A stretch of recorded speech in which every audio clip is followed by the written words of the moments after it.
What's up, everybody? Welcome to Kinda Funny Games Daily for Monday, November 18th, 2019. I'm one of your hosts, Greg Miller, alongside that nerdy site's Trevor Starkey.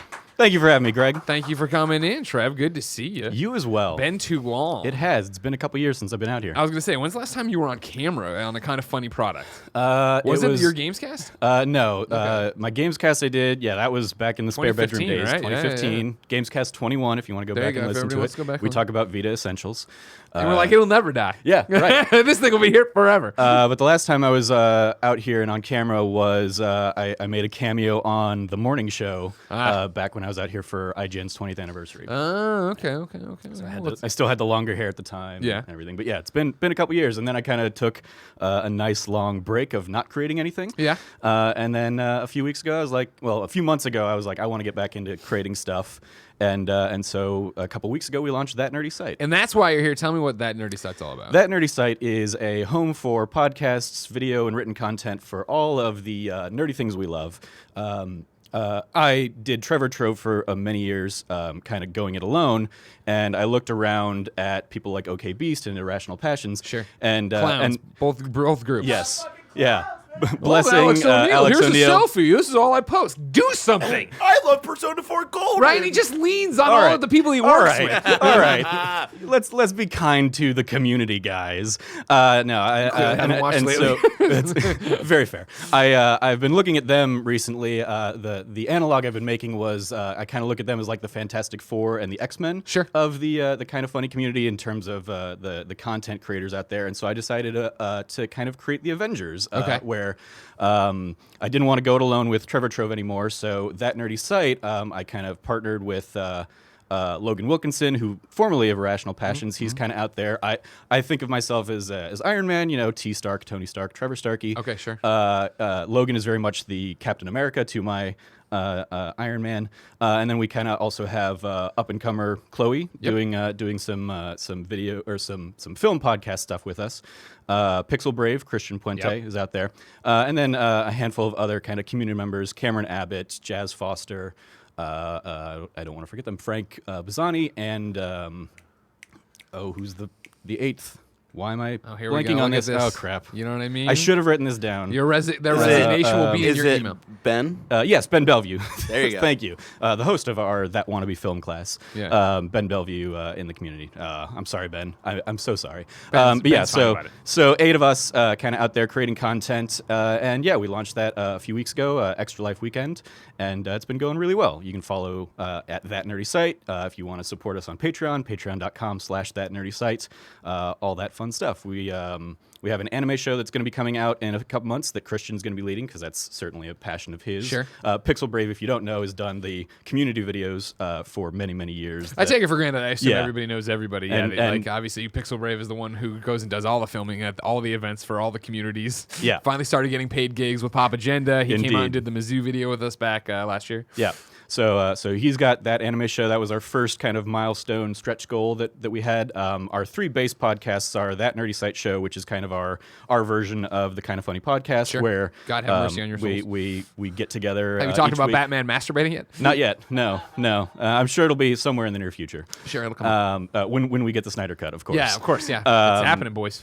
We have That Ultimate Video Game List show, which is a show I kind of created where each season I'm going to bring together a panel of people and we're going to come up with the ultimate video game list. Sure. Top 20 list where the main rules are only 1 game per franchise and only 1 game per console. Oh. So if you have like Super Mario 64 in there, you're That's not going to your get any N64 other N64 games. But you can there are loopholes. You could throw like Ocarina of Time on for the 3DS or something like that if you want to do that. Okay, I see what you're doing. So that's really fun. We're doing that with me, Logan, Cam, and Frank right now. We're about halfway through the selection phase of season 1.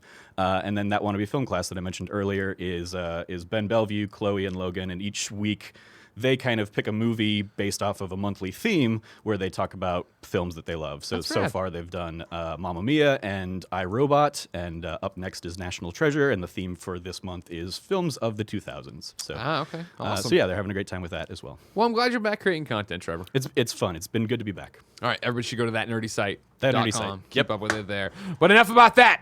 Today we're talking about Stadia stumbling out of the gate, the PlayStation 5 controller's been revealed, and Animal Crossing is introducing a subscription model because this is Kinda Funny Games Daily. Each and every weekday on a variety of platforms, we run you through the nerdy video game news you need to know about. If you like that, be part of the show, patreon.com/kindafunnygames with your questions, comments, concerns, and everything under the video game sun. Then tune in to watch us record it live on twitch.tv/kindafunnygames. If you're watching live, you have a special job. Go to kindafunny.com/you're wrong and tell us what we screw up as we screw it up so we can set the record straight for everybody watching later on youtube.com/kindafunnygames. roosterteeth.com, and listening on podcast services around the globe. Housekeeping for you. We're going to London, everybody. London, baby. London calling, baby. Hurry, governor. See, I get there in the end. Even if I start somewhere else, I'll get there. Of course, Kinda Funny World Tour is making its final 2019 stop, rolling into London this weekend. Me, Tim, Nick, all the Kinda Honeys. However, if you're like, hey, wait, this is the first time I heard about it. Oh my God, how do I get tickets? It's too late. You fucked up. It was a long time ago. We did it. It was part of the Patreon thing. Thank you for supporting us in January. You can't come to the real meet and greet because the real meet and greet done. Unlock. Over. However, Mark Freeman and MC Fixer are leading the charge for community events over there in jolly old London. You can follow them on Twitter at TheIndieBoy1 or at MC Fixer. They wrote in for this squad up, but I have a different squad up, so I put it up here in the housekeeping. Today, MC Fixer and I, this is Mark Freeman writing, have announced a full list of community events for the London meet and greet. We have stuff from Thursday to Monday, including mini golf, bowling, Nando's, and lots more. For full details, check out our Twitters at TheIndieBoy1 and at MC Fixer. Or we also have posted to Reddit and the UK Facebook group. All these events do not require a ticket or booking, so come hang out with the best friends. It is truly an amazing experience. You won't regret it. Hashtag KFTourUK. So I guess now they've made their own hashtag. Barrett, I think we have to use that hashtag. Okay? Because before we were using Kinda Funny World Tour, but they've already co-opted one. And then how many hashtags can we have, you know? There's never too many. Never too many. That's my man over there. That's bad. Barry, I want you to warm up. Give me that smile again. Show me that smile again. That's my B-Force over there. See? I'm so tired. I miss that smile. What did you do all weekend? Why are you so tired? How many Zeldas did you play? None. Played a lot of Pokemon, though. Oh, yeah, you did. Number 2 on housekeeping. Thank you to our Patreon producers, Blackjack, Zach Parsley, and Mohammed. Today we're brought to you by Thirdlove, Upstart, and Quip, but I'll tell you about that later. For now, let's begin the show with what is and forever will be the Roper Report. Time for some news! 4 items on the Roper Report. A baker's dozen. We're going to start with the big one of the day, ladies and gentlemen, at 9 a.m. today. The Stadia, Google Stadia review embargo lifted. I have it here on my desk. I have things to say, but instead I'll turn it over to a plethora of reviews that are all not glowing. Oh, dear Lord. We're going to start with Patrick Klepek over at Vice. Of course, all these gentlemen wrote a whole bunch of different reviews, all much longer than what I'm writing here, or reading you here. You should go check all these people out. I think Klepek's, though, mirrors a lot of what I've seen and thought. On that very specific question, Patrick writes, referring to play it, it's cool. It'd be cool to play it anywhere. Stadia mostly delivers. It feels goddamn magical when you're playing a gorgeous version of Mortal Kombat 11 at the local Starbucks on your phone, and can immediately pick up where you left off in the story a few minutes later at home, as if nothing happened. The whole reason I want everything ported to Switch is for this kind of radical convenience. And while it's cool, games like The Witcher 3 have found some deeply compromised ways to show up on Switch, I'd much rather play those games with real frame rates. But there is a reason it's felt like Google has deliberately avoided a splashy launch for a service that otherwise seems positioned as a huge part of the company's future. This is an early access debut for Stadia. For most people, the answer as to whether you should buy this is a resounding no. The technology is there, but the service is not even close. Stadia is launching in, essentially, shambles. I skip a whole bunch to get to this part.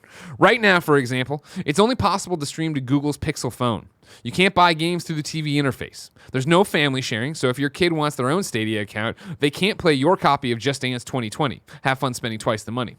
There is only one exclusive game, a spooky adventure called Guilt, parentheses, it's only okay. There's an achievement system, but you can't see it yet. The Stadia controller is technically wireless, but outside of a TV with Chromecast Ultra, it has to be plugged in, which becomes an unwieldy experience on a phone unless you have a really long cable.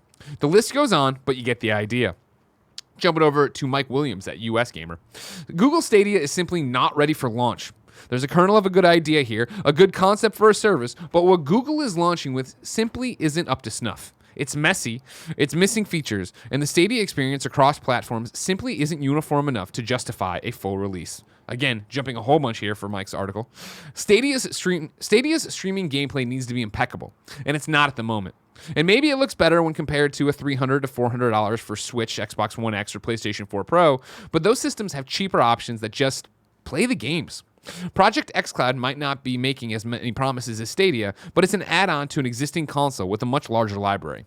But promising streaming 4K games with no issues and delivering what's here is not the way to build a platform. Despite all the claims, Stadia isn't gaming for everyone yet. Peter Brown at GameSpot. I've experienced less than half of Stadia's launch library at this time. There are more games coming very soon, but most are titles that are readily available on other platforms. So far, Google's tech has impressed me to the point where I would comfortably play most in a browser tab or on a phone without batting an eye. But then I consider that I will have to buy the vast majority of these games, and I'm left in awe of the value of Microsoft and Sony are offering. Even if their overall services lack Stadia's flexibility, for the moment, For the moment, cloud gaming still feels like a decent alternative to the real thing, but I don't think I'm ready to dedicate a full-price game purchase to a secondary platform. I will continue to prioritize my consoles and PC for the foreseeable future, but I will also continue testing Stadia in the days to come, and come back soon with my final thoughts on Stadia's 2019 debut. And then Kevin Lee at IGN writes, is Google Stadia good? That's the question on everybody's mind with the game streaming service launching today, and after a week of testing it out, I can say yes it is. But, and there are several big buts about it, with at least 15 of Stadia's promised features still on their way, it's probably worth waiting a while before jumping onto Google's game streaming service.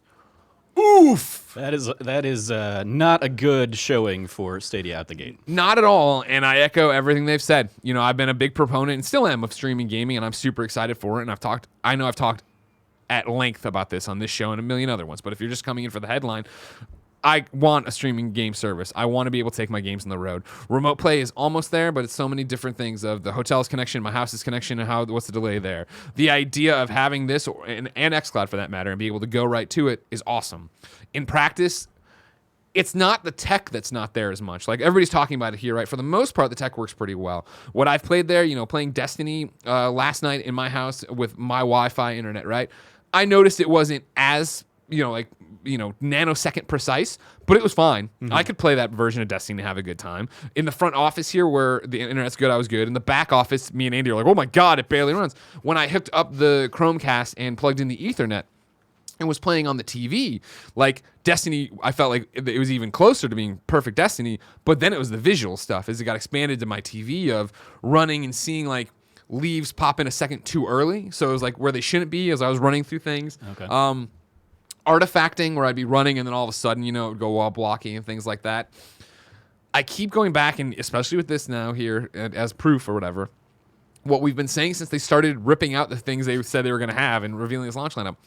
If this said early access, it'd be a whole different ball of wax. Yeah, I think Patrick nails that right on the head. That was what I kind of wrote, is early access is very much what this feels like. Yeah. I knew we were going to be talking about it with kind of item 2 on the Roper Report as well, before all of the kind of reviews dropped. And yeah, I have a Founders Pack coming to my house sometime this week, hopefully while I'm knock on wood. here. Check knock to see on if wood. you got, yeah. I've not gotten any codes or anything I was yet. going to say, I see every time I look at the Stadia subreddit, somebody else having their credit card got charged and they're getting it, or there's a delay notification. Yeah.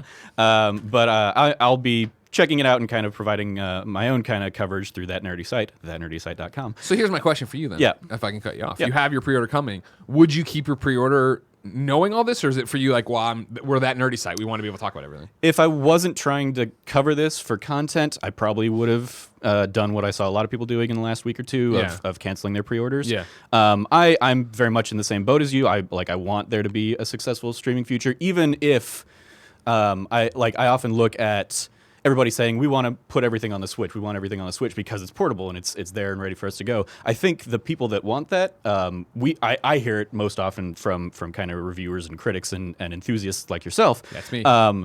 Because you guys are traveling to and from events all the time. Yeah. I do, because I enjoy going to PAXs and Sure. stuff. But if I wasn't doing that, I would be playing pretty much everything from my house. So it's not necessarily something for me, and I think it's not really something that's for a lot of people out there in the audience. The biggest selling point that I see from something like Stadia or kind of the streaming future is I'm too intimidated to go in and build my own PC or spend $1,000 on a good gaming PC. So this is an easier, more accessible route for me to do that. Just get the thing, get the Chromecast, and load it up on my TV or something. So I'm interested in that regard, but with kind of everything they've been ripping out of it and all the kind of, hey, wait for it. Yeah. I probably would have easily been like, okay, well, I've got my consoles for the games that I really want to play. I would probably have sat back and said, yeah, I'm going to hold off on this. Yeah, I mean, my biggest thing with it, right, is, again, being excited for the tech, but talking about it on the shows where I've said that, for me, Stadia is a purchase of, cool, I'm going to see what it's like at launch and then put it in a drawer and not touch it. I was saying until 2020, but now with Darksiders Genesis being PC Stadia in December, I'll play Darksiders on it.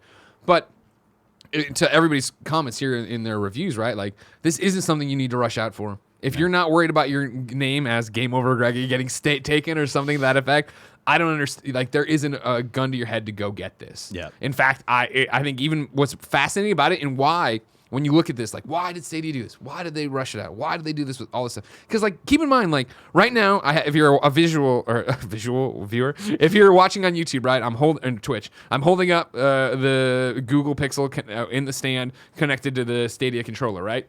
You can't play the game this way.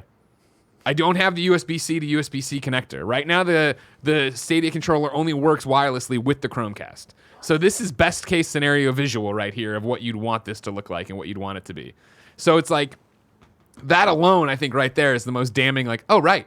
Even that's not up to, and that's time and time and time again with this fucking device over the weekend, where it's like, cool, I'm in there, and it's like, oh, they finally, as everybody puts in their reviews, right, like, they sent us a Red Dead code for review super late. We got a couple of different games of their 11 at launch, and then Red Dead came in over the weekend sometime.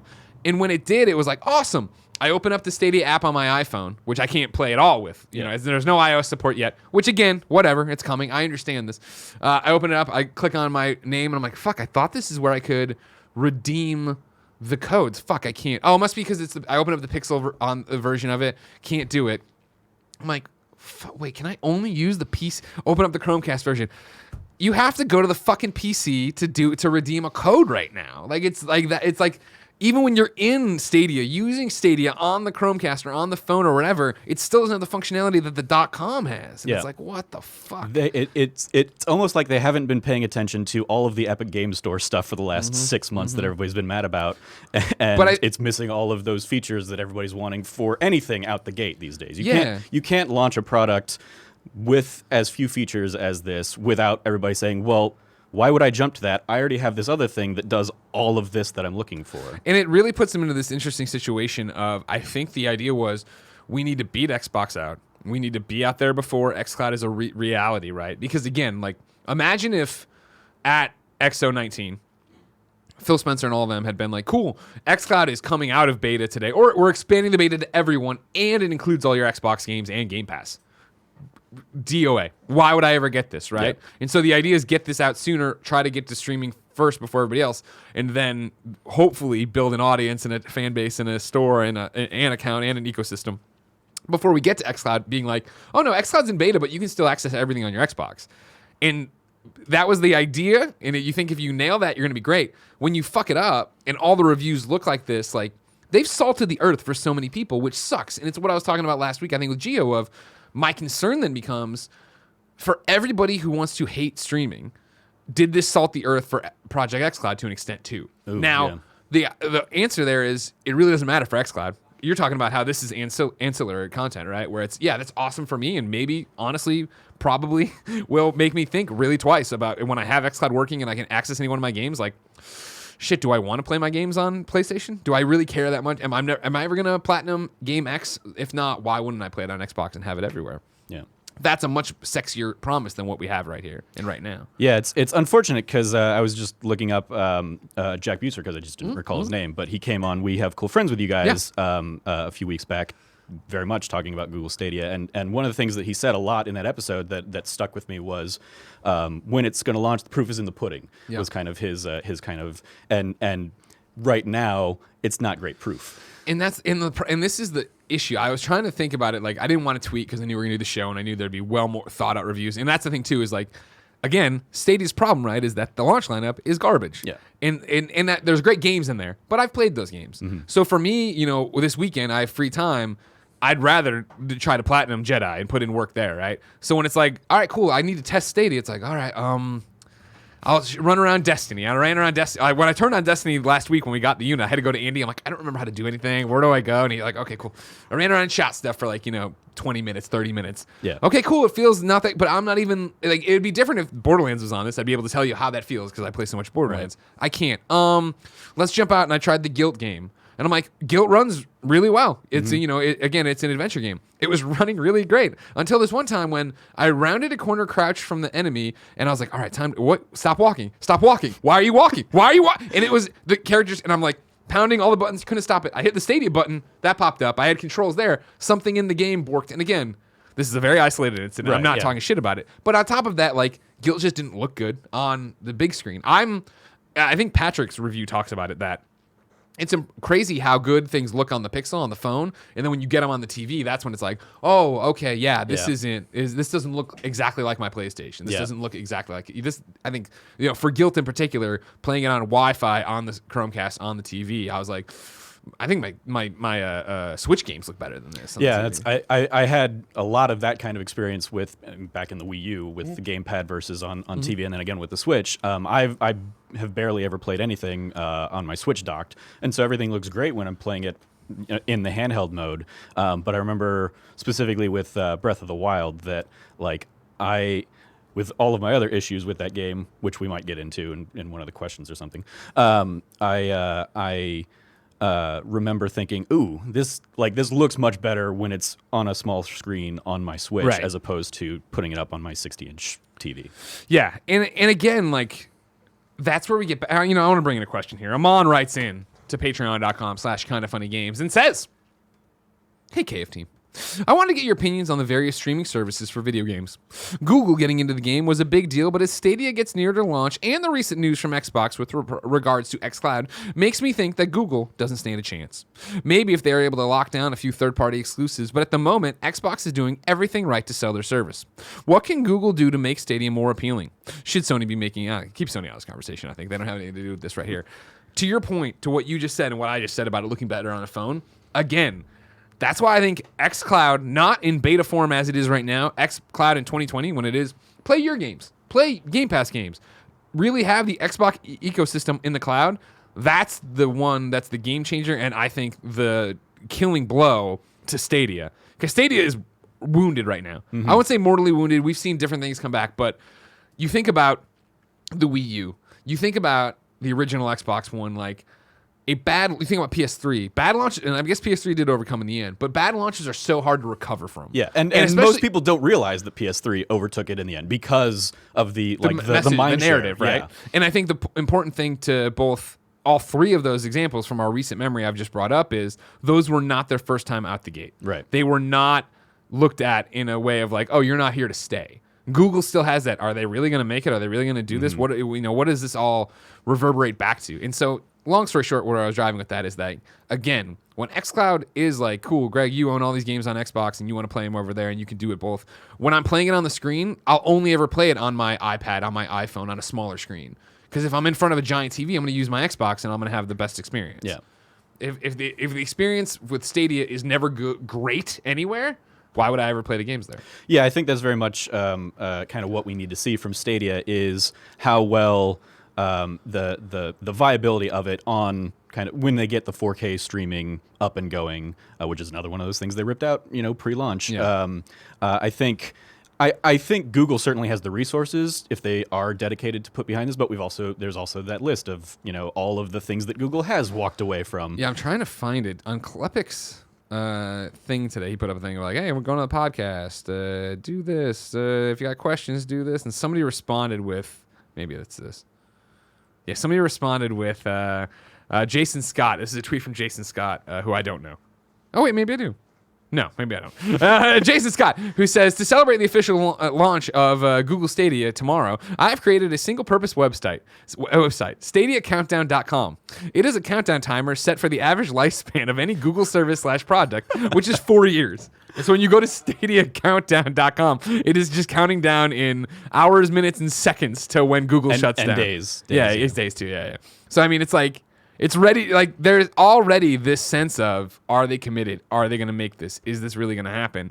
And to have this bad of a launch, I don't know. It's the same thing we talk about with Fallout 76, with Anthem, with anything. Like, I mean, what are the great relaunch stories, right? Like, No Man's Sky. Final Fantasy 14. A Realm Reborn. And those are games. Those are $60 games, not platforms where you have to buy in and believe so much. I would argue A Realm Reborn is a platform as an Fair. ongoing subscription service. But yeah, it's very rare that we see something bounce back that well. Yeah. But at the same time, I would never have thought the Switch would be doing as well as it was after the Wii U. So and maybe there will be a Stadia 2.0 or something down the line that kind of helps rebrand or restructure around so that some of this gets forgotten. It's all still way too early days to know where we're going with any of this. But I think because xCloud has a Ecosystem similar background. size of backing with Microsoft behind it, but then also 15 plus years in doing this, and a catalog and library of games to back it up. That's one of the things obviously we saw, I think, this generation with the Xbox One was they didn't have the games to support it, and so everybody went to PlayStation. Yeah. I think Xbox One at least has games that aren't only third-party stuff like we see on Stadia right now. And it's what we keep talking about in terms of Stadia. This is all it is. xCloud, right? There's a system, and there's a console, and there's a business, and there's so much else happening there that I don't feel like if millions and millions and millions of people don't use xCloud, it's not that big of a deal. Yeah. If just a committed few do, and if honestly, I'm still the canary in the coal mine. If a PlayStation committed gamer sees this and has a very specific life use for it, and I come over and I start playing my third-party titles there, and obviously exclusive Xbox, that makes sense. But you know what I mean? I come over and I start using it. That's a huge get, and that's all they want, right? And that's all Xbox is trying to do with all of their programs is be like, we're the best place for gamers. Come over here and do it. Reading from Kevin Lee's article, he has a couple different great breakout boxes. Everything on Stadia coming after launch. So these are things that have been promised and aren't in there, right? Achievements. Google Stadia records achievements, players from launch, but there's no supporting UI or notification for achievements until shortly after launch. Number 2, Chromecast Ultra. Stadia only works with the Chromecast Ultras that ship with the Stadia controllers at launch. Google plans to update existing Chromecast Ultras over the air soon after launch. I don't understand that one still to this day. Yeah, that seems like that would be, if anything else, a day one patch Right? that you would put out there for any Google Chromecast Ultra. Number 3, Buddy Pass. Founders Editions owners of Stadia can gift a 3-month Stadia subscription to a friend, but only starting 2 weeks after you receive the bundle. Number 4, Stream Connect. Local co-op will be available by the end of 2019. Number 5, wireless Stadia controller support. The Stadia controller only works wirelessly with a compatible Chromecast Ultra. Otherwise, you need to have the controller directly wired to a smartphone or PC. Wireless functionality for the other screens will come early 2020. Number 6, 4K web browsing streaming. 4K web browser streaming. 4K streaming is available on TVs, but it'll come to the Chrome browser in early 2020. Number 7, mobile party and voice chat, available 2020. Number 8, state share. Not only will you be able to transfer save states between devices, but also share them. However, it won't be available until sometime in 2020. Number 9, crowd play, one of Stadia's biggest features that allows streamers to play Stadia games with other viewers, also due to arrive sometime in 2020. And then number 10, video capture. 1080p video capture up to 30 seconds will be available at a later date. So again, pretty much everything they showed that would set them apart isn't here. Yeah. And what a way to just come out and get fucking punched. It's gonna be so hard to climb out of this hole. You talked about Jack being on We Have Cool Friends, right? I've known Jack for years. Mm-hmm. Jack made me believe in PlayStation Home and what they were going for, right? It was a fascinating conversation. When you come on here, and I asked him, right, are they committed? Are they doing? He's like, I wouldn't have left PlayStation to come here if they weren't committed to it. So it's awesome. I believe in those people. But then I just wonder where in the leadership structure it got to. Who's pulling the strings to be like, it's not early access. Put it out. This is the thing. This is how we're doing it. Yeah. Because it doesn't matter. For right now, as somebody pointed out, our nanobiologist did, of course, and you're wrong that on the IGN Stadia review, if we had to review it now, which they are not, but if they did, they'd give it a 6, right? Yeah, it's an in process review. Yeah, in review. review in progress stands Yeah. for. We're both right around it. yeah. It's like paying the tail of a donkey. We're both getting really close to what we're trying to say. Whatever that final score ends up being, whatever Peter at GameSpot gives it, like that shit is etched on their tombstone. Yeah. And like, they can update that, and they can get away from it and do a bunch of different stuff. But the problem is that they will do this with everything we just talked about in that drip feed, to where it'll never have the No Man's Sky Beyond moment. Mm-hmm. It'll never have that moment of like, this is the patch that made Google Stadia what it should have always been. Yeah, and I think so much of it does come down to one of the other analogs that I'm thinking about as we talk is how the messaging has gone up to this point. You always talk, PSVR was very much, hey, we're launching a brand new thing. It's going to be like Gen 1 PlayStation. That's how we're going in with this. Whereas Stadia came out and said, it's going to be everything. And then they were like, oh, actually, we're not going to hit that time frame, so we got to start pulling some of this. Which stuff is why back. Microsoft did that like veiled dunk on them right at XO19 of like, we're not saying we're replacing your console. We're not like they're being even xCloud, right? Where I got my xCloud, and Andy says I can talk about it, I'm not sure, and I didn't read my NDA, but I got in the beta, right? And like I turned it on, but it was like right after I got this. And again, my xCloud thing, like I mean, the first thing I did was try to load up State of Decay, and it kind of crashed. And I was like, you know what, I'm gonna focus on this because I gotta worry about having more formed opinions on this. But like, xCloud's a beta. Yeah. Who the hell cares? I Yeah. expect it to crash. I expect it not to work. They're one of the things I put in here for the required reading is an article that gamesindustry.biz did talking about the preview program and all the stuff they're exploring in the xCloud Project xCloud preview program, and the fact that it is a beta and properly in a preview program means people are looking at it differently. In the same way that for the last 2 years we've looked at Fortnite differently or PUBG. Not anymore. Jig's up. That game's done. Still early access. Technically. Chapter 2 early access. I'm going to bring it in here because you brought it up. All right, you're talking about your required reading from gamesindustry.biz. Xbox, quote, people are using xCloud to create couch co-op. This is Christopher Dring doing an interview with the general manager of Project xCloud, Catherine Gluckstein. Nailed it. You want to read it? Yeah, so I pulled a couple kind of the big talking points I thought I saw kind of floating around on Twitter today. One of hers is talking about, we're taking preview to Canada, to Western Europe, to Japan, and to India. Right now it's currently in the US, UK, and South Korea. So that's kind of where they're launching to.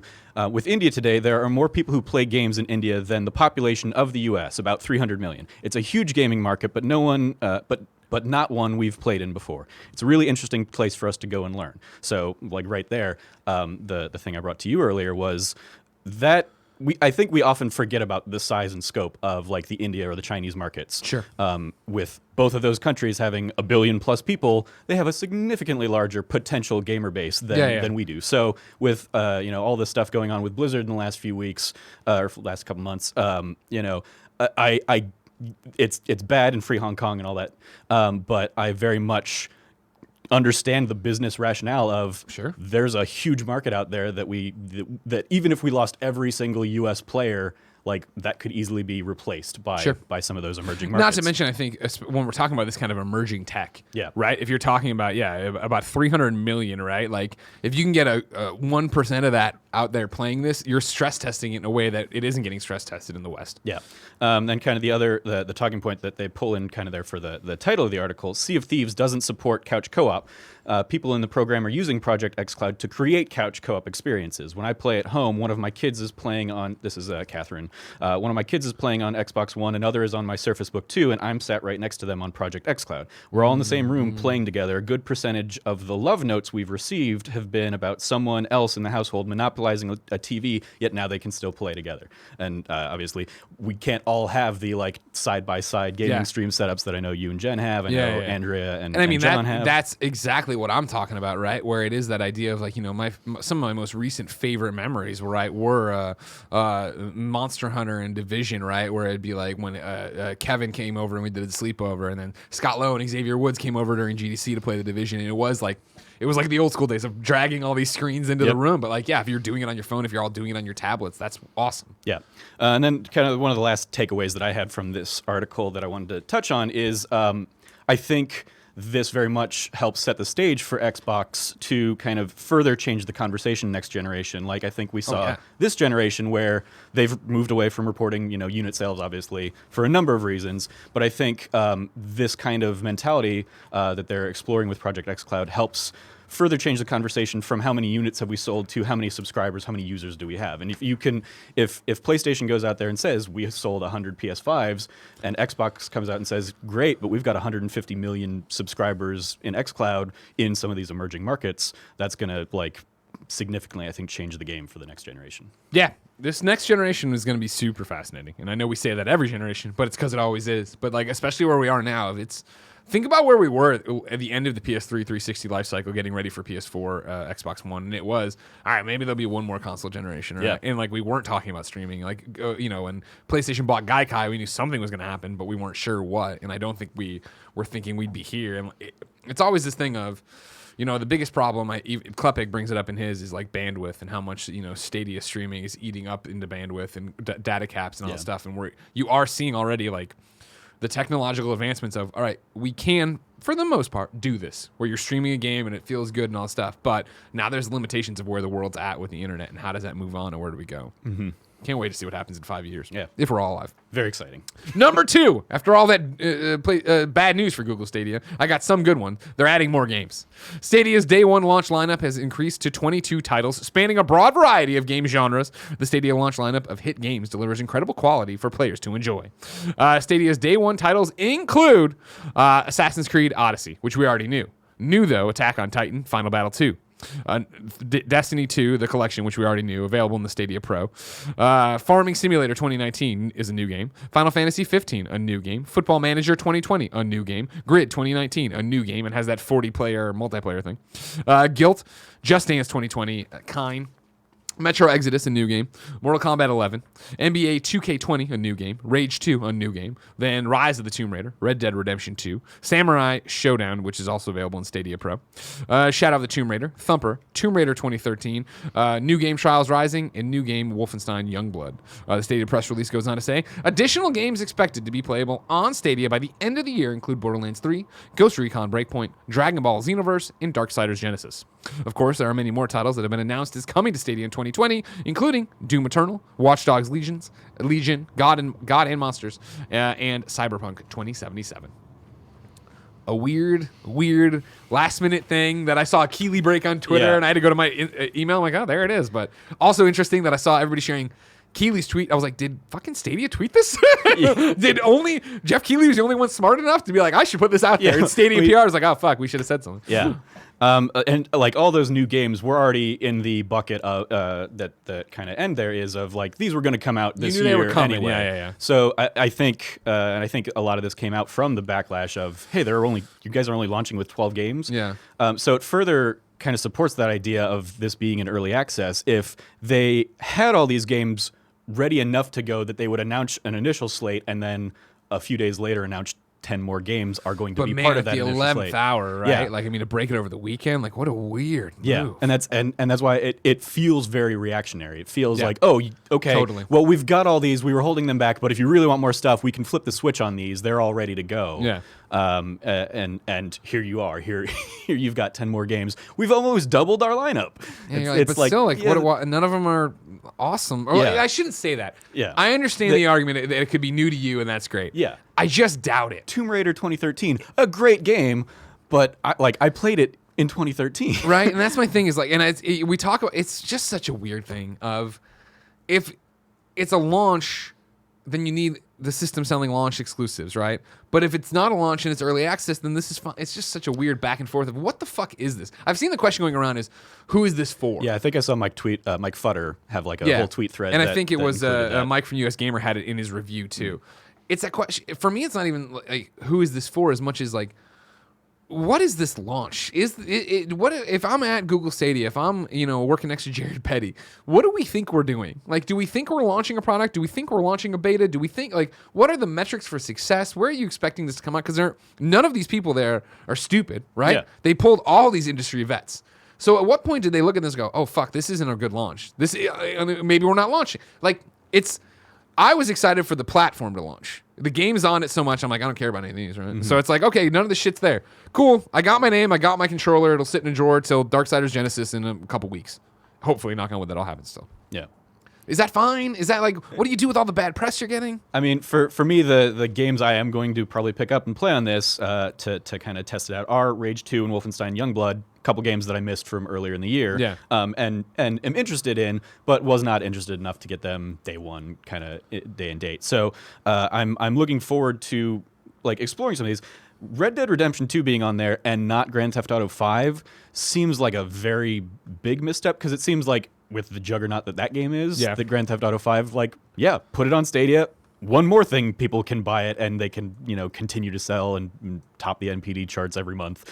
And then you can take it anywhere with you and play it on your phone and all that stuff. So I'm very much in the same kind of boat of I don't like really recognize who this is for, but then I also think of like people like co-workers that I had that, hey, on their lunch break they would hop in and play like a game of Magic the Gathering or something on their PC, and so maybe that's something they'll use this for. And again, that's where it gets exciting, the streaming stuff for me, of having that ability, and that's what I want, right? Where it is like we're talking about my platinum for Jedi Fallen Order, working on it, and so yeah, if it is like I got 20 minutes before a podcast. If it was, pop in, do the thing, get there, great, awesome. Not like how it is now with remote play of like see it trying to connect, searching for your PlayStation 4, some weird problem. Oh, I had a question I wanted to pull into it, right? I'm jumping into a reader mail, of course. Dan Rolls 2020 wrote in to patreon.com/kindoffunnygames and says, "What's up, KFGD crew? With Borderlands 3 releasing on Stadia later this year and not as a day one title, do you think that has anything to do with Gearbox working on cross-save functionality and couldn't have it ready to go for launch day? It just seems a little odd that Stadia wouldn't launch with a big game like Borderlands 3, but still have it come out by the end of 2019. I've held off on buying Borderlands for PS4 because I wanted that to be my first Stadia purchase. I wish they would confirm that cross-save is coming so I could start the game on PS4 and switch it over to Stadia when it comes out. Thanks and have a great rest of the day. Dan Rolls, 22. I mean, sounds like something that would be perfect for you guys to discuss on the Borderlands show. Borderlands show, blah, blah, blah, blah. Yeah, no. They've been frank, you know what I mean? I know that, of course, yeah, we host the Borderlands show, so clearly we work with them all the time, so you could take anything I say with a grain of fucking salt. I think that, Gearbox, everybody who's come on the show has been frank with answers. Like, they don't dodge questions. They're never like, oh, blah, blah. It's very much like, that's a great idea, we're working on it, we're doing this thing. Like, they've said pretty openly that that's something they want. They want cross-save, they want it. I don't think it is. I don't think you're waiting for Stadia's launch, because I just don't. Borderlands and 2K, with all due respect to Stadia, don't give a shit about Stadia. Yeah. They want it to be cross-save between Xbox, PlayStation, PC. Stadia, sure, but that's not why they would hold the date here. I think it just comes down to making the game work right. Yeah, I think I would very much view cross-save having just been like, hey, it's on our list of things we want to do, but it's not going to be a high priority because we have numbers, or we can get numbers that say this is how many people use cross-save functionality when it's out there. Yeah. And to get the game out and try and get it in the time frame that they wanted to get it in, I think that's something you can very easily kind of push down the line. And hey, then if you want to, because like even there, like what kind of audience are you catering to for cross-save? Like, oh, you want the people who can play on PS4 and Xbox One or on PC? Yeah. You don't have that many people that are buying multiple copies of the game just so they can like bounce around. Exactly, that's the other thing too. Yeah. So I think it's much more of a, hey, there just aren't the numbers to support why we want to put that many resources into it to get it in time for launch. And you talk about resources. Again, I'm stupid, and I do not make video games. But my thought process on all of this, and I don't know when, if you're Gearbox, you see, holy shit, wait a second, people are starting to do cross progression, or cross save, not even cross progression, like Destiny, right? Yeah. That's all awesome, and that's all great. However, Bungie.net was already so good at gathering all your information from your character, whatever platform you're on. I use Gearbox's thing for the shift codes. Exactly, yeah. But I don't know if that already has an infrastructure built in that's tracking my saves and doing my thing and paying attention to my flack. So it's like, even if it was, Sony called them up, or everybody the president of games called them up and was like, cross save is enabled, enjoy your life.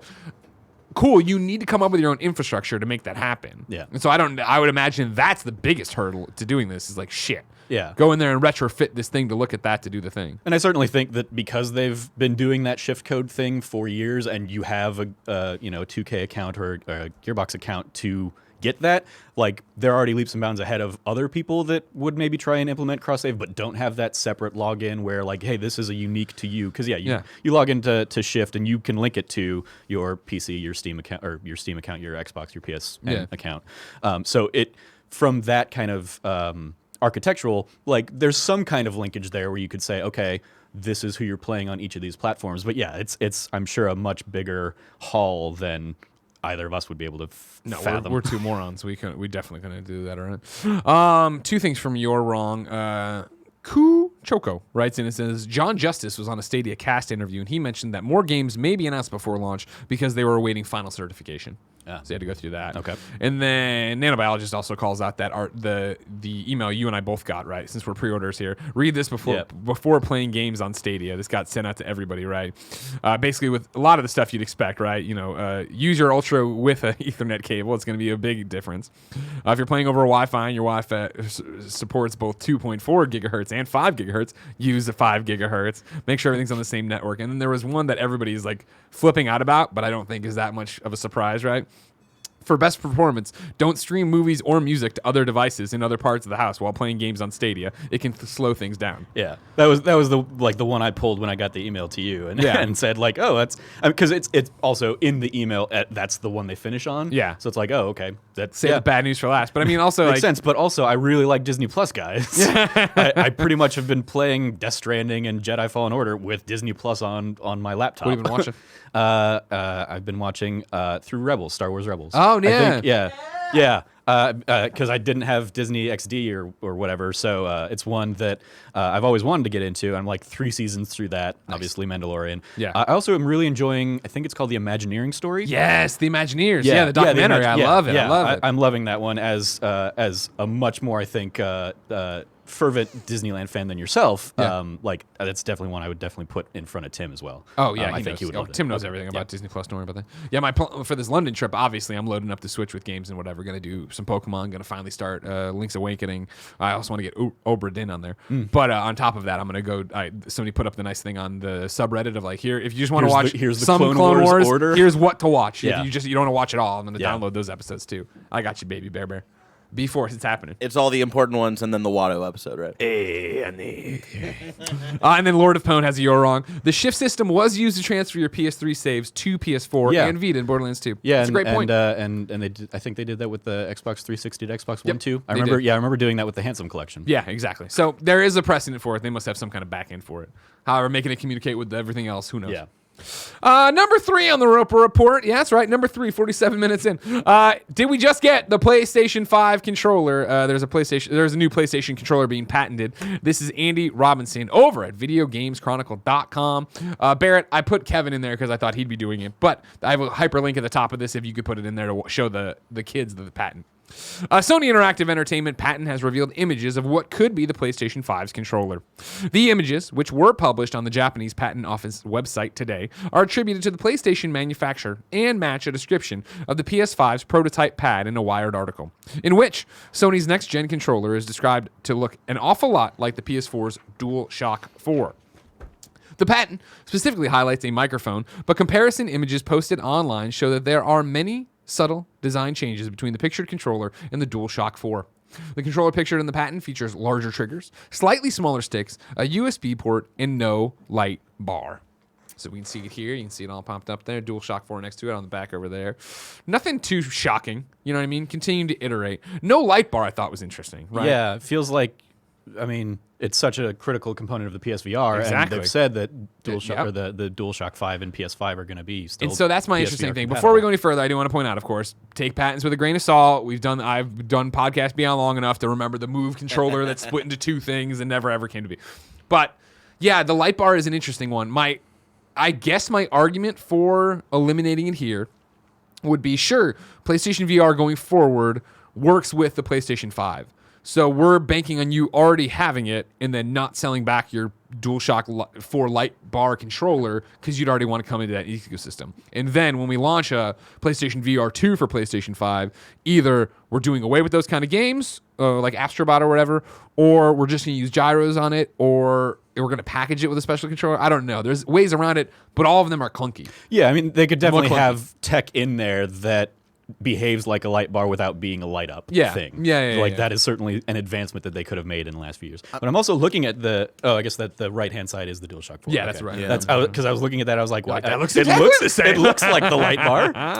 I'm really surprised that they still have this the pad or whatever. Yeah, the touchpad. Touchpad. I was hoping that would go away. I Yeah, was because hoping we'd it's get rid like of the it's one of touchpad. those things where it was like a cool idea, and I think it was presented like when they first announced it, it was like, oh, this is interesting, and then it turned into your new map button. The Yeah. light bar and the touchpad are the traditional PlayStation things of we're going to put something in this, and guess what? No one will ever use it the way we thought you're going to use it. Yeah. People just want to fucking play video games.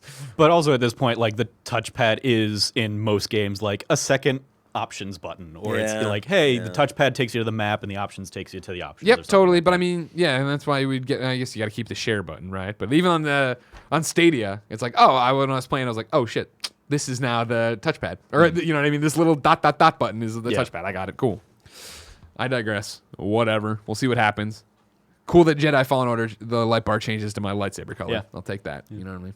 Borderlands 3, it changes to the color of your like or your ammo type, your elemental type. Oh really? Oh yeah, it did. Yeah. Didn't I mean, it? I'm, I'm pretty sure it did in Last prior of Us, Borderlands games it too, but- changed with your health, I believe.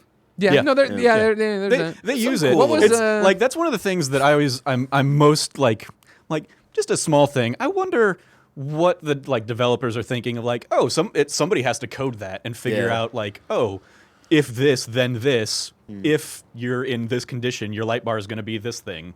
Like somebody's doing that throughout Yeah. that game. It's cool. Yeah. A little touch. Thief did it cool where it would be, I mean, bad game, but it was a Yeah. cool thing of if you were visible, it'd be bright white, and then if you were hidden, it'd be dark. Also, it was cool that they put all these cool things into it, and then somebody had to be like, fuck, nobody can see the light bar. Shit, fuck, put a slit in the top Exactly, of the yeah. touchpad. Oh my Yeah. god. I remember seeing that for the first time on my on. my Spider-Man PS4 Pro, Yeah. like the controller that came with that. Yeah, I was like, yeah. oh, that's new. Yeah, I know, yeah, exactly. I was like, oh, that makes sense. Number 4. Oh, first off, Lord of Pwn says in the thing, the analog sticks aren't actually smaller in the patent for the DualShock 5. That's a year wrong that I can't see. He doesn't source. He just says, so take it with a grain of salt. Number 4, Animal Crossing Pocket Camp is getting paid subscriptions. This is Hayden Taylor at GamesIndustry.biz. Nintendo has revealed plans to introduce a 2-tier paid subscription model to Animal Crossing Pocket Camp. Released in October 2017, the mobile adaptation of one of Nintendo's flagship franchises has grossed around $111 million lifetime revenue. However, following the surprise implementation of the subscription model in Mario Kart World Tour, Nintendo has given the green light for a similar system in Pocket Camp. There is currently no information on the pricing and limited detail on features, but according to an in-game update, the 2 tiers will offer very different perks around admin and storage. Nintendo will reveal more details on Wednesday, November 21st, when it releases some new videos. Cool. Yeah. I stopped playing Pocket Camp a long time ago, so if you're in there and you want admin and storage perks, go for it. I know Joey Noel and Lauren Beasley plays co-captain of Extra Life. Like they would always go back and forth and Yeah. try and get stuff from each other in Pocket Camp. I never hopped into it myself. It was fun. It was a good time waster at the time, but it's Yeah. like, cool, I want Animal Crossing. Yeah. And it looked like we were close for a while, and then they kicked it to next year. yeah. Hey, Barrett, I don't laugh at you when your heart gets broken by Batman all the time. Don't break my Animal Crossing heart, all right? I just want to It's bring you just down because with your me. heart's also broken. I know. Trevor Starkey, I can't wait to see what these videos about storage and admin in Pocket Camp are going to be. But November 21st is still so far away. If I wanted something more immediate, say what came to the mom and grop shops, where would I go? The official list of upcoming software across each and every platform as listed by the Kinda Funny Games Daily Show hosts each and every weekday. He actually memorized it. Yeah, wow, that's good. Before we do that, let me tell you about the sponsors because this is a long show. We're going to start with Thirdlove. Nearly all the Kinda Honeys are using Thirdlove bras, and it's time to find out why. Number 1, perfect fit. Thirdlove uses data points generated by millions of women who have taken their Fit Finder quiz to design bras with breast size and shape in mind for a perfect fit and premium feel. Number 2, more sizes than most other brands. Thirdlove offers more than 80 sizes, including their signature half-cup sizes. Number 3, convenience. You can skip the trip, find your fit with Thirdlove's online fit finder, order and try on at home. No more awkward fitting room experiences. Every customer has 60 days to wear it, wash it, and put it to the test. And if you don't love it, return it, and Thirdlove will wash it and donate it to a woman in need. Thirdlove's team of expert fit stylists are dedicated to helping you find the perfect fit. Fit stylists are available every day to help via text, chat, or phone. Returns and exchanges are also free and easy. You get that comfort and quality. Hands down, the most comfortable bra you'll own. Straps that won't slip and tagless labels so there's no itching. Thirdlove donates all their gently used and returned bras to women in need, supporting charities in the local San Francisco Bay Area and across the United States. So far, Thirdlove has donated over $15 million in bras. Thirdlove knows there's a perfect bra for everyone, so right now they're offering my listeners 15% off your first order. Go to thirdlove.com/games, find your perfect fitting bra, and get 15% off your first purchase. That's thirdlove.com/games for 15% off today. The next sponsor is Quip. I love brushing my teeth, Quip, because they taught me how to do it right, because I was doing it wrong. I'm a dum-dum. Quip, makers of the Quip electric toothbrush, wants you to know the one single discovery that matters most to your dental care. It is simply this: that if you have good habits, you are good. That means brushing for 2 minutes twice a day and flossing regularly, no matter what brand you use. Quip makes that simple, starting with an electric toothbrush, refillable floss, and anti-cavity toothpaste. Quip's electric toothbrush has sensitive sonic vibrations with a 2-minute timer and 30-second pulses to guide for a full and even clean. The Quip floss dispenser comes with pre-marked string to help you use just enough. Plus, Quip delivers fresh brush heads, floss, and toothpaste refills to your door every 3 months with free shipping, so your routine is always right. Join over 3 million healthy mouths and get Quip today, starting at $25. And if you go to getquip.com/games right now, you'll get your first refill pack for free. That's your first refill free at getquip.com/games. GETQUIP.com/game. Quip, the good habits company. Mine, my refill pack showed up right before I came out here, so Perfect. I've got it back at the hotel. Yeah, me and Jen got a refill pack last week, and I got to get it loaded before we take off for London. Because it's so easy with the travel cover. You toss it in. I digress. Final sponsor of the day is Upstart. As most of us have found out the hard way, getting into debt is easy. Getting out is hard, especially if your credit score isn't great. Thankfully, now there's Upstart.com, the revolutionary lending platform that knows you're more than just your credit score and offers smarter interest rates to help you pay off the high-interest credit card debt. Of course, you've heard me talk about it before. I came to San Francisco. I got a loan. That interest rate sucked. This would have been helpful because, of course, Upstart goes beyond the traditional credit score when assessing your credit worthiness. They actually reward you based on your education and job history in the form of a smarter interest rate. Upstart believes you're more than just a credit score. They believe in you and they understand that. They make it fast, simple, and easy to check your rate in just a few minutes. And the best part, once the loan is approved and accepted, most people get their funds the very next business day. Over 300,000 people have used Upstart to pay off credit cards and meet their financial goals. Free yourself from the burden of high-interest credit card debt by consolidating everything into one monthly payment with Upstart. See why Upstart is ranked #1 in their category with over 300 businesses on Trustpilot, and hurry to upstart.com/kfgames to find out how low your Upstart rate is. Checking your rate only takes a few minutes and it won't affect your credit. That's upstart.com/kfgames. Games. Just one games, though. That was an echo. But now you don't have to write games. Out today!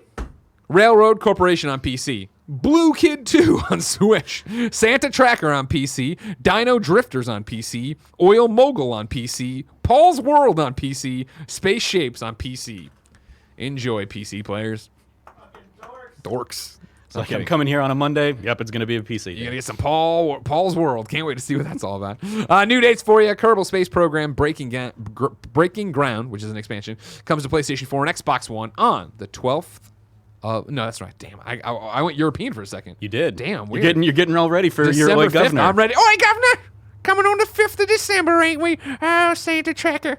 Next for you, Nintendo Switch Lite flip cover and screen protector accessories are a great way to help keep your new Nintendo Switch Lite screen in great condition while gaming on the go. Each Nintendo Switch Lite flip cover and screen protector set includes a flip cover for the Nintendo Switch Lite system and a protective sheet for the LCD screen. The Nintendo Switch Lite flip cover and screen protector will be available to purchase exclusively online beginning December 8th at a suggested retail price of $39.99. The set will hit stores in early 2020.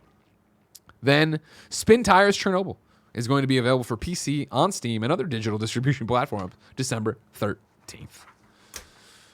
Trevor. Yep. We've been great about peppering in the reader mail, but I still got some more for you. All right, so I'm going to find you a good one here. All right. Because, of course, you can write into patreon.com/kindoffunnygames, be part of the show. So many people have. We're going to start with a friend of the show. You hear him all the time on here, Frankfurter. Frankfurter says, "Good morning, Greg and Trevor. Good morning. Over the weekend, Ayumi Ito, the voice actress for Tifa in the upcoming Final Fantasy VII Remake, pressed charges against a man, and I believe a woman as well, for making threats to her because they didn't like her. I know Kind of Funny promotes and preaches be nicer to one another, but what if people don't? Should famous people and individuals alike be pressing charges against these people who say they want to kill or harm you just because they don't like you? Or should we just let the norm be the norm and ignore it and then move on and continue? Frankfurter. So yeah, summary. Voice actress gets these hate tweets, pretty much hate messages, right? Of like, I fucking hate her. I'm gonna kill her. I'm gonna stab her in the back of the head. Yeah, that's like the specificity of the messages. I think is what like elevates this past like bad tweet internet death threats. I pulled it up, the Kotaku article on this. The gentleman who kind of was charged threatened. She makes me want to stab her in the eyes and gouge them out with a knife.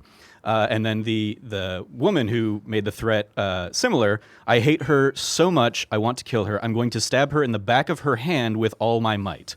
So, like, the specificity there, I think, is what elevates this to a more credible threat, maybe. Yeah. Even there, like, I think you're going to see a lot of times in these situations, you're going to have, like, they can report report it to the police, and then the police have to kind of say, is this credible or not? Sure. You know, what's the likelihood that this person's actually going to come and stab you in the hand with all of his might or all of her might? But I'm also not opposed to people like putting this out there and basically saying be better. Like, hey, you can't just get away with this. You should not just get away with this kind of like language or threats or any of this kind of stuff. So if people want to start saying, hey, this is a threat to my life, I feel concerned for my safety, yeah, I'm going to go ahead and you know, pursue the full extent of the law against you. 100%. Hopefully that passes the message along to the millions of other people that are out there doing it on Twitter, thinking it's anonymous and stuff, and they don't get behind, like, they just cut it out. 100% behind her doing this. Fucking throw the book at him. Yeah. You know, you shouldn't be able to act like an asshole all the time online. This isn't a freedom of speech thing saying you want to kill somebody, you want to stab him in the hand or the head or whatever. Like, no. You're going to act like an asshole, you're going to get called out for being an asshole, you're going to get in trouble. And that's the thing of, like, you hope that by reporting this, it would have a chilling effect on people doing this, right? Like, it's the reason that Fortnite banned that 17-year-old. Like, guess what? He's banned. Yep. We're not backing down because you can't do this because we don't want this in our game, our ecosystem, right? Like, yeah, fuck yeah. Get him. Yeah. No, don't sit there and be like, well, we're going to ignore it. Like, no, that's not cool. Henry from Sydney writes into patreon.com/kindoffunnygames and says, hey, Greg and Trevor. Like so many, I've been playing and enjoying Star Wars Jedi Fallen Order all weekend long, but it's left me with one question. Is the game actually good? The combat is fun enough, and all the Star Wars parts are great, but if this were just a generic new IP, would we be nearly as forgiving of the technical bugs, design choices, and downright bad platforming/traversal mechanics? Do you think it's even possible to objectively judge a game that's relying so heavily on nostalgia and built-in fandom? Would love to hear your thoughts. Keep fucking that chicken. Henry from Sydney. I haven't heard keep fucking that chicken in a while. It doesn't come up often. Yeah. This is the question I was alluding to earlier when I mentioned my my distaste for Breath of the Wild, because I very much felt the same kind of way with Breath of the Wild. If that was a new IP, original IP, I don't think it would have got nearly the love and attention that it got. Ultimately, I think the game's fine, but like I think it's bolstered by the legacy of Zelda behind it, and the fact that it was doing something different for a Zelda game. But no, I don't think it's possible to pull that out of this. Anybody who's reviewing this knows, like, you'd be very hard pressed, I think, to find a non-Star Wars knowing person to come in and review this game. And if you did, like, that's a perspective that you can go and seek out. Like, oh, I've never played Star Wars, but I'm going to play, or I've never watched Star Wars, but I'm going to play Star Wars Fallen Order. Even the amount of people who are coming out that I never enjoyed Star Wars. Right. Yeah. So I mean, in the same way, like, I don't think you could pull. It'd be interesting to look at this as like. Or I think, and one of the things we saw with this, because of the IP of Star Wars, I think a lot of people are getting exposed to the Soulsborne type of games that they wouldn't have, necessarily gravitated to before that. Yeah. So I think all of that plays a role in how the games are perceived and expected. And I think you guys do a good job in your review talking about, hey, there are a lot of issues with this game, but like it nails Star Wars really, really well. Yeah. And yeah, I think that's kind of the perspective I think I've seen a lot of. I think it's a good game. Yeah. I think if you removed Star Wars from it, if it was a generic IP, it wouldn't get the acclaim. It would be a much slower burn to get it out there for people. But I still think I'm playing it because I'm not the big of a Star Wars fan, right? Like, I like Star Wars, period. But I'm not like Tim or anybody else. Right. So like for me, we talk about it in the review, right? No spoilers.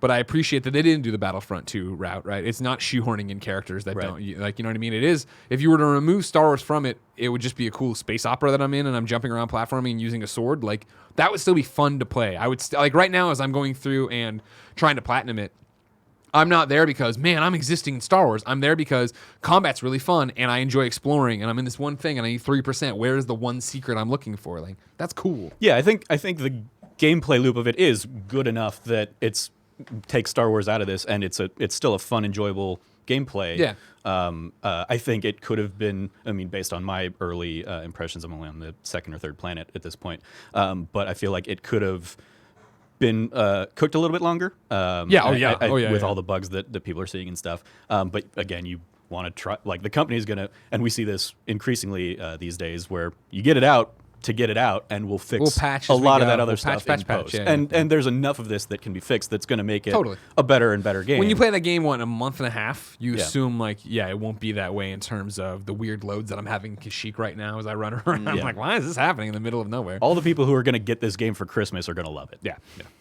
Barrett, you got anything to say? I know you're a big Star Wars kid. I know you like that. It's Jedi. fucking rad. I think I agree with you where I think it's just barely Star Wars in the consideration of what its story is. Like, I think those are still great characters and stories that if they were existing outside of the Star Wars universe, I think it would still stand up on as a story on its own. The gameplay is great. I do agree the bugs. Oof. But I also think that they were probably pressured to put this game out by EA or Disney in the same quarter as a major movie release and a TV show and release. Mandalorian and all that. Yeah, that's it's a perfect I storm of would Star not Wars. be surprised if they wanted to put this game out next year.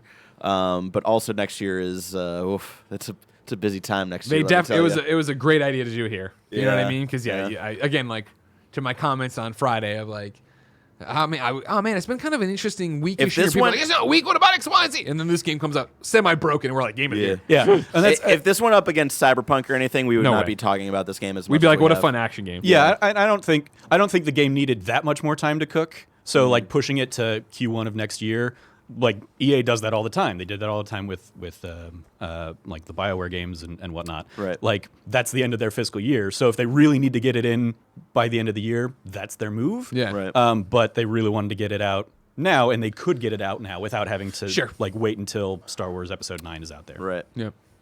It's time to squad up. This is where one of you writes into patreon.com/kindoffunnygames. You give me your name, username, platform of choice, why you need help in a video game. I read it here. The best friends come and find you. Everybody plays games together. Today we're doing something different. I usually don't do Twitch reads, right? Because it's just that. But instead, this is a very special young man. This is Greg Atlus.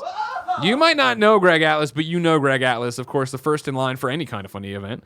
He was first in line for every Up at Noon. He came on Up at Noon. He did the Quiet cosplay. Yep. You've seen Greg Atlas around. Greg He's Atlas. got the Naruto. Exactly. Die hard, kind of funny best friend. He's trying to stream more and more. I'm urging you tonight, Monday night, 8 p.m. Pacific time, go to twitch.tv/Sandman420XL. Sandman420XL. Send Greg Atlas some of that sweet, nasty, kind of funny love. Time for You're Wrong. Of course, you can write in if you're watching live on Twitch. If you're watching live, twitch.tv/kindoffunnygames. You can write in to You're Wrong, which is kindoffunny.com/You're Wrong, which then will influence the decisions we do on youtube.com/kindoffunnygames. Basically, you tell us what we screwed up as we screwed it up. All right. We did a good job. Nanobiologist. No, we peppered him in. We did really good. However, Darth Whacker writes in, says, Kinda Honeys was a name adopted by the female fans of Kinda Honey. Kinda Honeys was a name adopted by the female fans of Kinda Funny. Your ad read claims that more than half of them use the bra. Hopefully you don't actually have this information and are just stealing the name and using it for your significant others, which out of Joey, Gia, Jen, Paula, Barrett's fiance, and Dee, I doubt more than half use. Please provide facts and proof. Motherfucker, we've talked about it before that they do, all right? Calm down. I think he's s- going more off of any kind of honey in the community. Do you know that half of them are? Well, no, because hopefully you don't actually have this information about the community Yeah. and are just stealing the name and using it for your significant others, which out of Joey, Gia, Jen, Paula, Barrett's fiance, and Dee, I doubt more than half use. Please provide facts and proof. Calm down, everybody. And also, I would think, and unless you are Darth Whacker, if you are one of the female founders of the name of Kinda, I really doubt that any of the first run of Kinda Honeys are offended that we're calling our significant others Kinda Honeys. And we also sell a shirt Kinda Honey. So calm down. Everybody calm down. I'm gonna quote one Anthony Carboni. Be cool, chat. Be cool, Chad. Be cool, chat. Chat, be everybody. cool. All right, be cool, everybody. And then Lord of Pwn says, Go Freak on Reset Era posted comparison images of the DualShock 4 and DualShock 5 patents. From those images, you can see the analog sticks are the same size. I personally checked the sizes between the patents to confirm. Thank you, Lord of Pwn. Great, as always. I'll throw one out there that I thought Nanomyologist was going to get me on because I heard it when you were going through the IGN rundown of the things that aren't in 4K. Yeah. I said 4K, and you pointed out that no, it does have 4K on TVs, just not on the browser yet. Yeah. That's this episode. Kind of Funny Games Daily. Let's run you through the rest of the week. Tomorrow it'll be me and Imran. Wednesday it'll be me and Gary Witta. Thursday it'll be me and Imran. Then Friday, Imran and Fran, because myself, Tim, and Nick are all going to London. Remember, you can go to @TheIndieBoy1 or @MCFixer on Twitter to find out about all the community events surrounding our World Tour meet and greet. We're very excited to come hang out with all of you. Trevor, where can people keep up with you? You can keep up with me at Trevor J. Starkey on Twitter, formerly Snarky Starkey, but I got rid of that a few months back. And then you can keep up with everything we're doing at That Nerdy Site at That Nerdy Site or thatnerdysite.com or patreon.com/thatnerdysite. There you go.